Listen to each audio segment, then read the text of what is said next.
Antes de tudo, se faz necessário conhecer o caminho que nos leva à autorrealização íntima do ser. Indubitavelmente é urgente compreender a necessidade de cristalizar em nós isso que se chama alma.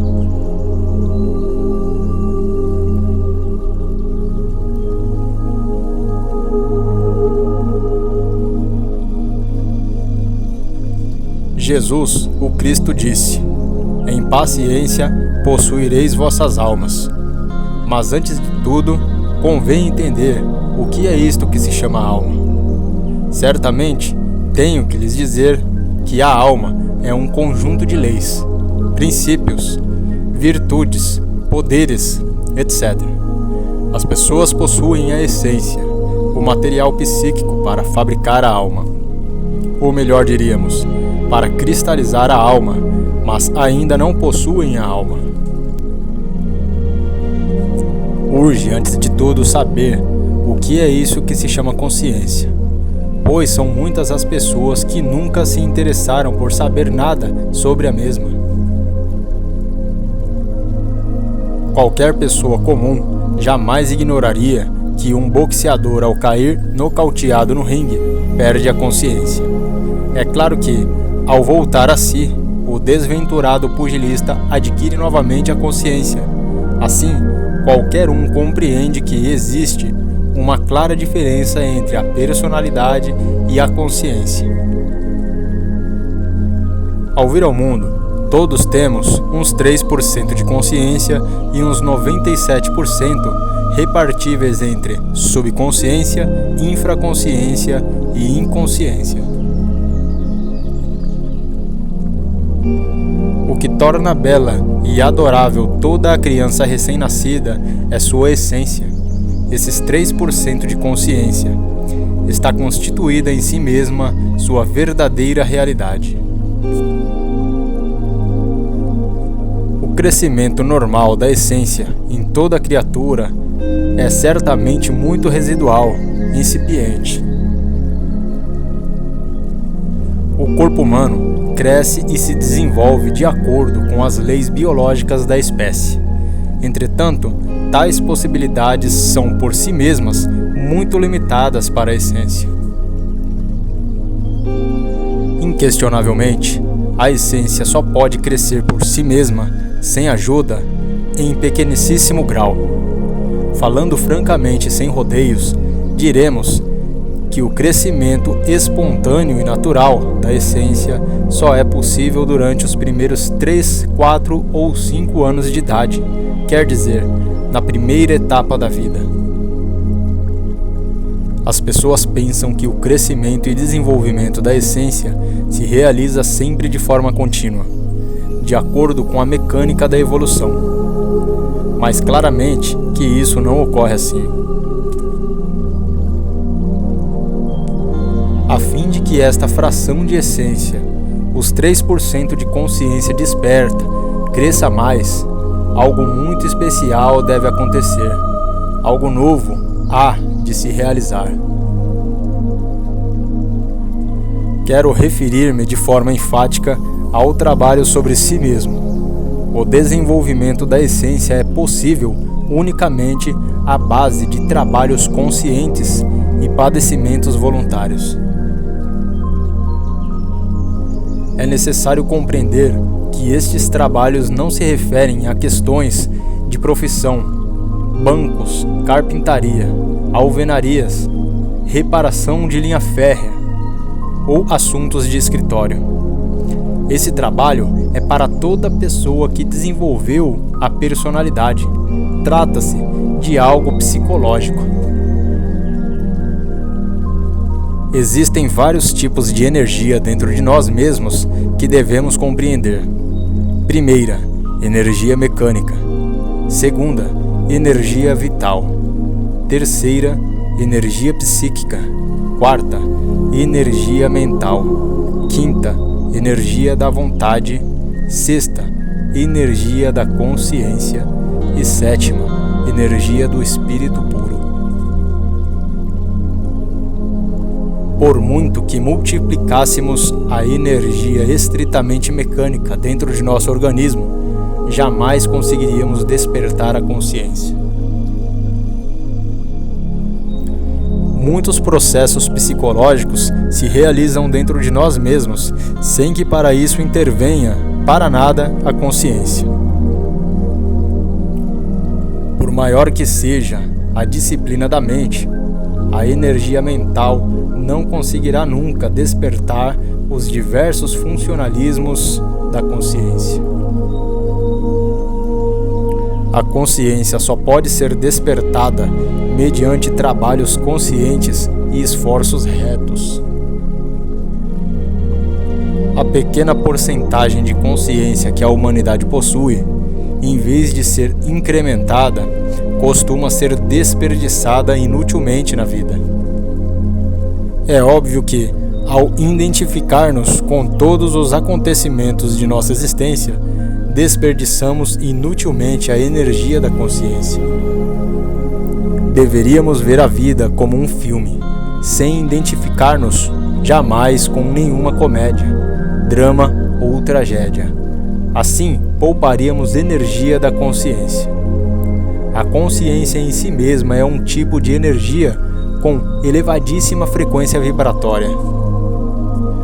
Não devemos confundir a consciência com a memória, pois são tão diferentes uma da outra como é a luz dos faróis de um automóvel com relação à rodovia por onde andamos. Muitos atos se realizam dentro de nós mesmos sem participação alguma disso que se chama consciência. Em nosso organismo ocorrem muitos ajustes e reajustes sem que a consciência participe dos mesmos. O centro motor de nosso corpo pode dirigir um automóvel ou controlar os dedos que tocam o teclado de um piano, sem a mais insignificante participação da consciência. A consciência é a luz que o inconsciente não percebe. O cego tampouco percebe a luz física solar, mas ela existe por si mesma. Necessitamos abrir-nos para que a luz da consciência penetre nas trevas espantosas do mim mesmo, do si mesmo.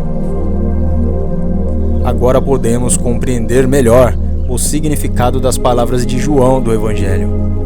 A luz veio às trevas, mas as trevas não a compreenderam. Mas seria impossível que a luz da consciência pudesse penetrar dentro das trevas do eu mesmo, se previamente não usássemos o sentido maravilhoso da autoobservação psicológica. Necessitamos franquear a passagem da luz para iluminar as profundidades tenebrosas do eu da psicologia. Alguém jamais se auto-observaria se não tivesse interesse em mudar. Tal interesse só é possível quando alguém ama de verdade os ensinamentos. A consciência desperta nos permite experimentar de forma direta a realidade. Inquestionavelmente, o animal intelectual equivocadamente chamado homem, fascinado pelo poder formulativo da lógica dialética, esqueceu-se da dialética da consciência. O poder para formular conceitos lógicos resulta no fundo terrivelmente pobre. Da tese, podemos passar à antítese, e mediante a discussão chegar à síntese. Mas esta última em si mesma continua sendo um conceito intelectual que de modo algum pode coincidir com a realidade. A dialética da consciência é mais direta. Nos permite experimentar a realidade de qualquer fenômeno em si mesmo e por si mesmo. Os fenômenos naturais de modo algum coincidem exatamente com os conceitos formulados pela mente. A vida se desenvolve de instante em instante, e quando a capturamos para analisá-la, a matamos. Quando tentamos inferir conceitos ao observar tal ou qual fenômeno natural, de fato deixamos de perceber a realidade do fenômeno e só vemos, no mesmo, o reflexo das teorias e conceitos antiquados, que de modo algum tem a ver com o fato observado. A alucinação intelectual é fascinante, e queremos à força que todos os fenômenos da natureza coincidam com a nossa lógica dialética. A dialética da consciência se fundamenta nas experiências vividas e não no mero racionalismo subjetivo. Todas as leis da natureza existem dentro de nós mesmos. E se não as descobrimos em nosso interior, jamais a descobriremos fora de nós mesmos. O homem está contido no universo, e o universo está contido no homem. Real é aquilo que alguém experimenta em seu interior. Só a consciência pode experimentar a realidade. A linguagem da consciência é simbólica, íntima, profundamente significativa, e só os despertos a podem compreender. Quem queira despertar a consciência deve eliminar de seu interior todos os elementos indesejáveis que constituem o ego, o eu, o mim mesmo, dentro dos quais se acha engarrafada a essência. Dissolver o eu psicológico, desintegrar seus elementos indesejáveis é urgente. Este é o sentido do trabalho sobre si mesmo. Nunca poderíamos libertar a essência sem desintegrar previamente o eu psicológico. Na essência está a religião, a sabedoria, as partículas de dor de nosso Pai que está nos céus e todos os dados que necessitamos para a autorrealização íntima do ser. Ninguém poderia aniquilar o eu psicológico sem eliminar previamente os elementos inumanos que levamos dentro. Necessitamos reduzir a cinzas a crueldade monstruosa desses tempos.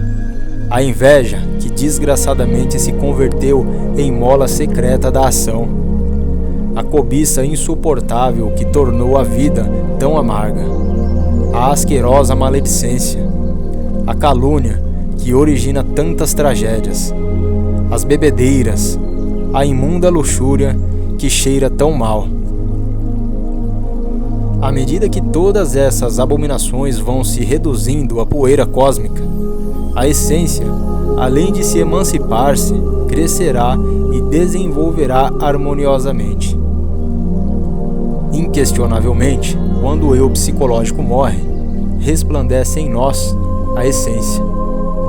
A essência livre nos confere beleza íntima. De tal beleza emanam a felicidade perfeita e o verdadeiro amor.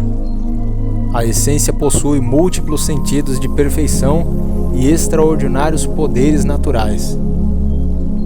Quando morremos dentro de nós mesmos, quando dissolvemos o eu psicológico, gozamos dos preciosos sentidos e poderes da essência.